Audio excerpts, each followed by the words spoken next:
Nebuchadnezzar had a dream, and in his dream there was a large imposing statue of a man. The head of the statue was made of fine gold. The chest and arms were made of silver. The belly and thighs of the statue were made of bronze. The rest of the body, like the legs, were made of iron, and the feet a combination of iron and baked clay. As Nebuchadnezzar was watching the statue, a rock suddenly appeared and struck the feet of the statue made of iron and clay, smashing it into pieces. The entire statue of clay, iron, bronze, gold, and silver was broken apart into bits. Then the wind carried the pieces of the statue away, leaving no trace. Finally, the rock that knocked the statue down became a great mountain that covered the earth. Nebuchadnezzar was disturbed by this dream, so he called the wise men, astrologers, and magicians so that they could interpret the dream. He also wanted them to not only interpret his dream, but to actually tell him what his dream was about. This was something impossible for the astrologers and magicians to do. After all, no man has the ability to tell what another man has dreamt. Seeing that they were unable to carry out his request, Nebuchadnezzar sent out an order that all astrologers, magicians, and wise men in the kingdom should be executed. This meant that Daniel and his 3 Hebrew friends would also be executed. So why was Daniel in danger? In chapter 1 of the book of Daniel, we learned that Daniel, Shadrach, Meshach, and Abednego were very wise men. Not only were they wise, they also had the gift of interpretation, which meant that they could interpret dreams. Because of their gift, they were in danger of being executed. So how did Daniel and the Hebrew boys escape Nebuchadnezzar's order? Nebuchadnezzar sent the commander of the guard, a man by the name of Arioch, to kill Daniel and his friends. But things did not go as planned. Daniel was able to turn the situation around. He requested that the king give him some more time to interpret the dream. Now Daniel and his friends also did not know the nature of Nebuchadnezzar's dream, but they decided to consult their God. They prayed and asked Yahuwah to reveal to them the secret of the dream. The scriptures tells us that Yahuwah answered their dreams that same night.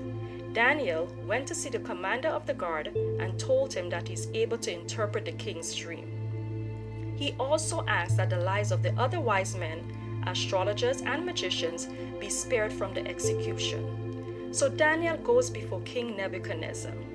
Before Daniel interprets the dream, he lets the king know that only Yahuwah is able to interpret dreams. He explains to Nebuchadnezzar that his dream is about future events that will occur. This is the interpretation Daniel gave to Nebuchadnezzar regarding the statue.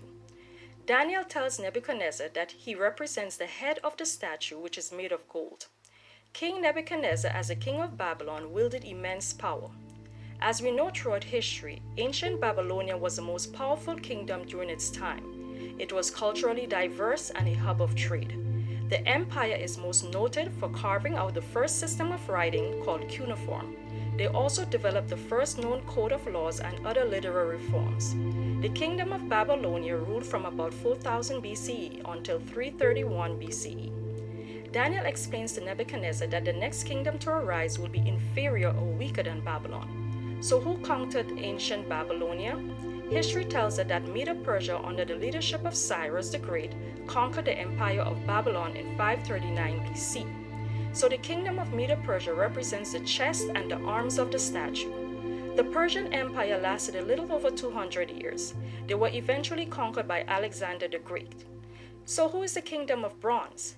The kingdom of bronze on Nebuchadnezzar's statue represents none other than Greece. The Greeks under Alexander the Great fought a series of wars against the Persian Empire, bringing them under Grecian rule. The fourth kingdom on the statue is represented by iron. Iron is one of the strongest metals there is in the earth. The scripture says this kingdom of iron will rival all other kingdoms which came before it. So who is the kingdom of iron? To find out the answer, we must first know who conquered Greece. If you said the Romans, you are correct. The Romans conquered many territories during the height of Roman rule. The Roman Empire was so powerful that no country was seemingly out of their reach. The empire stretched from Great Britain in the northwest all the way to Egypt in the southeast. Now we are told that the feet of the statue is a combination of iron and baked clay, which means that this kingdom will be divided at some point. Now the book of Daniel tells us that this kingdom of iron and clay will have the strength of iron, but the other parts, meaning the baked clay, will be weaker. Since we know that Rome represents the legs of iron, what does the legs do? It holds up the entire statue, right? So we must ask ourselves if the kingdom of Rome was divided at any time into smaller kingdoms. Once again, to find the answer, we must look at history. According to historical records, the Roman Empire, due to numerous civil wars, split apart in 10 smaller kingdoms around the year 395 CE. These kingdoms are the Alemanni, the Franks, the Burgundians, the Vandals, the Suevi, the Visigoths, the Saxons, the Ostrogoths, the Lombards, and the Heruli. 3 of these kingdoms, the Vandals, the Ostrogoths, and the Heruli, are non-existent today. Some of these kingdoms are still around and may have assimilated into other cultures.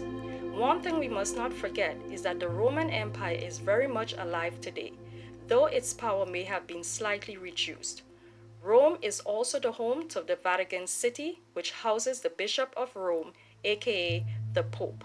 I hope you enjoyed this video, and I hope you do have an understanding now of what the statue meant in Daniel 2. Thanks for watching.